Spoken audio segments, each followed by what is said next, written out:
Welcome to crime confessions. గతంలో గ్రామాల్లో ఉన్న పరిస్థితి ప్రభావంతోనో లేదా పెత్తందారుల పోకూడలు నచ్చకో కొంతమంది యువతీ యువకులు అడవిబాటు పెట్టారు. అడవులకు వెళ్ళిన తర్వాత అన్నులతో కలిసి పగలనక రాత్రనక అడవికి పరిమితి పేద ప్రజల అభివృద్ధి కోసం నిరంతరం కృషి చేశారు.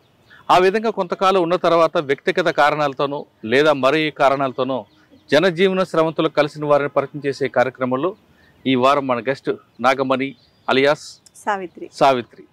నాగమణి మహబూబ్నగర్ జిల్లాకు సంబంధించిన వ్యక్తి.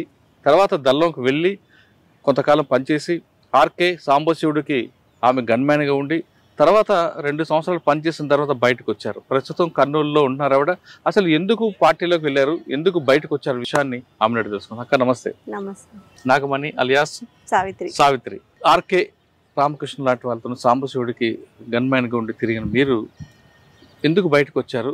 చర్చల టైంలో ఎందుకు లోపలికి వెళ్ళారు? వెళ్ళిన తర్వాత వాళ్ళిద్దరికి పెద్ద క్యాడర్కి గన్మ్యాన్గా ఉన్న తర్వాత వాళ్ళ దగ్గర ఏం నేర్చుకున్నారు? మీరు పార్టీలకు వెళ్ళిన తర్వాత ప్రజలకి ఏం సహాయం చేశారు? ఈ ప్రశ్న సమాధానం చెప్పే ముందు నాగమణి అలియాస్ సావిత్రి యొక్క కుటుంబ నేపథ్యం. మాది మధ్యతరగతి కుటుంబము. ఇద్దరమే అమ్మ నాన్నకి 2 అమ్మాయిలు. మా అక్క నాకంటే చాలా పెద్దది వయసులో 10 years.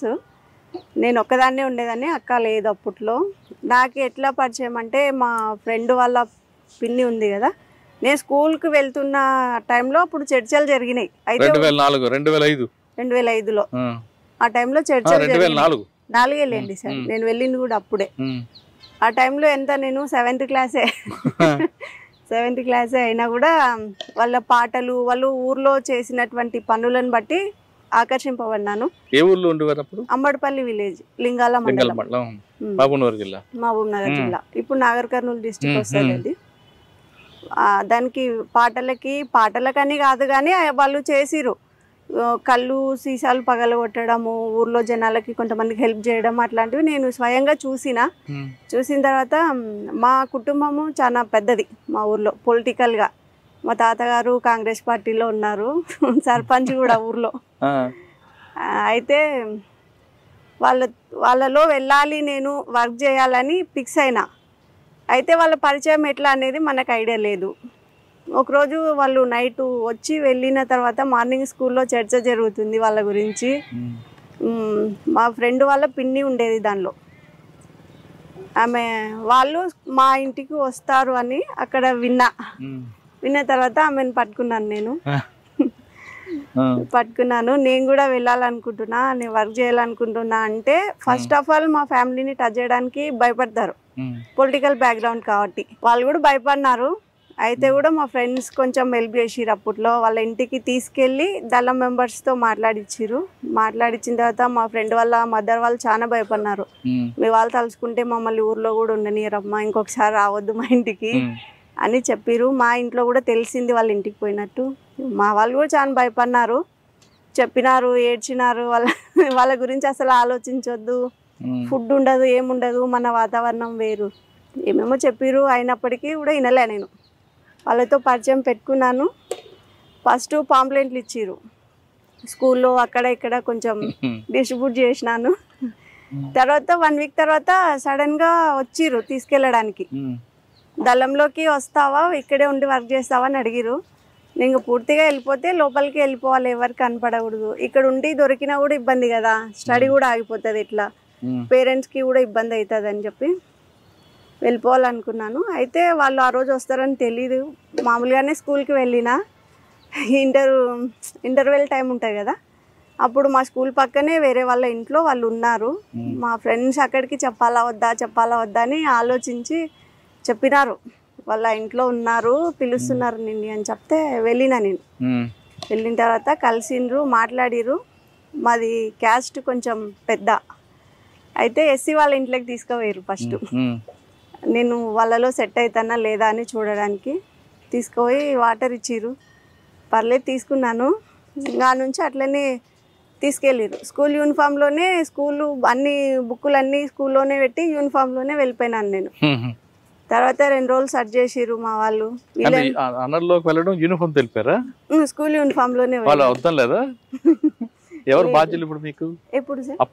అప్పుడు మా కమాండర్ వచ్చేసి సుగుణ అని లేడీనే, ప్రకాశం డిస్టిక్ వాళ్ళది.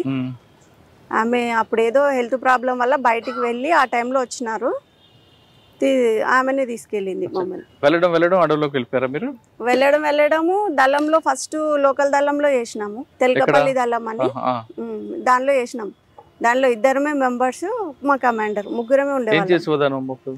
ఏం లేదు సార్, దానిలో ఊర్లలో మీటింగ్స్ కండక్ట్ చేయడము, విప్లవం గురించి వాళ్ళకి అవగాహన కల్పించడం, భూ పోరాటాలు చేసినాము, కళ్ళు సారా ధ్వంసం చేయడము, కొంచెం లేని వాళ్ళకి భూములలో ఎర్ర జెండాలు వాతడము, ఇయ్యడము, అట్లాంటివి చేసినాము. కేసులు కూడా బాగానే అయినాయి అప్పట్లో. అయితే మైనర్ అయినందుకు ఇప్పుడైతే నా మీద ఏం లేవు. అప్పుడు నేను మైనర్ కదా, సరెండర్ అయినప్పుడు కూడా మైనర్నే. ఎంతకాలం చేసావు అక్కడ? 2 సంవత్సరాలు చేసి. బయట ఎంతకాలం? బయట అతి తక్కువ కాలం, 1 month 2 months ఉన్నాను. అప్పటికి నేను బాగా ఫోకస్ అయినాను, చిన్న ఏజ్ లో వెళ్ళినా కాబట్టి కొంచెం. ఎప్పుడు గుర్తు రాలేదా? రాలేదు సార్, నేను సరెండర్ అయ్యే రోజు వరకు వాళ్ళు గుర్తు రాలేదు నాకు బేసిక్ గా. అంటే పార్టీ వైపు, అందులో పార్టీలో మంచి కల్చరే ఉండేది అప్పట్లో. ఇప్పుడు బయట అయితే ఒక నెల అంటే మీరు దాదాపు మోతలు ఇవే ఉంటాయి. ఇప్పుడు ఇబ్బంది పడలేదా? పడినాం సార్, చాలా సార్లు పడినాము. ఒకసారి ఎన్కౌంటర్ టైంలో చాలా ఇబ్బంది పడినాము, నీళ్లు లేవు, ఫైరింగ్ జరుగుతూనే ఉంది.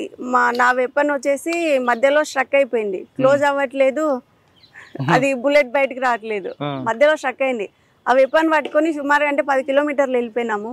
నడవడానికి కూడా శక్తి లేదు. ఆర్కే నా పక్కనే ఉన్నారు. నేను ఆయన గన్మెన్ కాదు, కానీ నేను సరెండర్ అయిన తర్వాత గన్మెన్ అని పోలీసు వాళ్ళు విడిదిచ్చేసినారు. పార్టీలో వెళ్ళావు, 4 రోజులు బయట ఉన్న తర్వాత లోపలికి ఇప్పుడు వెళ్ళావు పూర్తిగా? దళంలో నుంచి లోపలికి అడవిలోకి ఎప్పుడు వెళ్ళిపోయినాను అంటారు. అదే 2 months లోనే ఎన్కౌంటర్ అయింది సార్. తుమ్మల్పెంట అనేసి ఊరుంది విలేజ్ లో, అక్కడ ఎన్కౌంటర్ జరిగింది. ఎన్కౌంటర్ లో పోలీసులకి పట్టుబడినాను.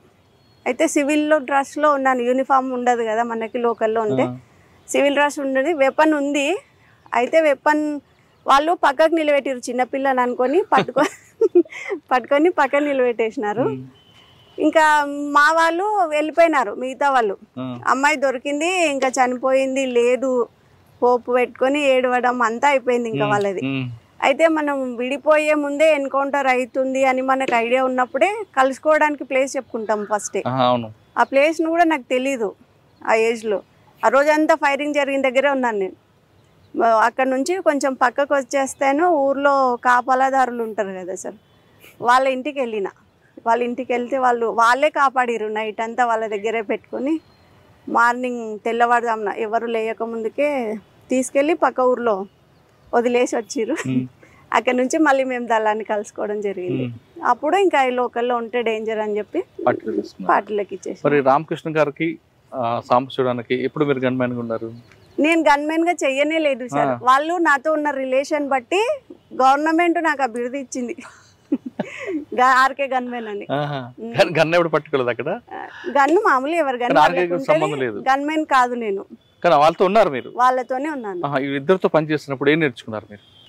సాంబశివుడు అయితే చాలా మంచి మనిషి అసలుకి. ఆయనను లాస్ట్ మూమెంట్ లో కూడా చూడలేకపోయినాము. అయితే చాలా నేర్చుకున్నాను ఆయనను చూసి. ఆయన ఎప్పుడు అంటుండేటోడు, చిన్నపిల్లలు దళంలో ఉండకూడదు, ఇంటికి వెళ్ళిపోవాలా అంటే వెళ్ళిపోవాలని కాదు, కానీ అది ఉన్న మా ఫ్రెండ్షిప్ కొద్దీ అట్లా సతాయిస్తుండేటోడు అనమాట. రామకృష్ణ గారు అయితే ఇంకా ఆయన అన్నం తినిపించడం కూడా చేసినాడు ఆఖరికి. సాంబశివుడు ఒకనొక టైంలో నాకు హెల్త్ బాగాలేక పూర్తిగా నేను 2 అడుగులు కూడా నడవలేని స్థితిలో ఉన్నాను. అప్పుడు కూడా ఆయన భుజాల మీద ఎక్కించుకొని తీసుకెళ్ళిండు.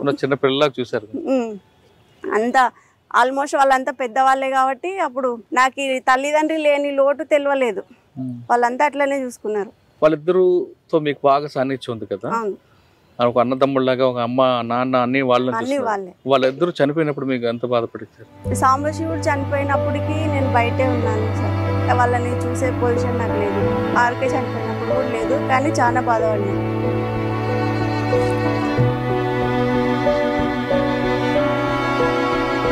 అంటే కుటుంబం వాళ్ళని చూసుకున్నారు 2 సంవత్సరాలుగా. 2 సంవత్సరాలు మీరు చేసిన కార్యక్రమాలు అంటే సమాజ సేవ చేద్దామని పోయినాం, కానీ దానిలోకి పోయిన తర్వాత మా ప్రాణాలు మేము కాపాడుకోవడమే మాకు బాధ్యత అయిపోయింది. ఎందుకంటే ఎక్కడ ఏ యాక్టివిటీ చేద్దామన్నా ఉన్న ప్లేస్ తెలిసిపోతుంది. పోలీస్ వాళ్ళకి. మా ప్రాణాలు చేతిలో పట్టుకొని మేము పరిగెత్తడమే సరిపోయింది.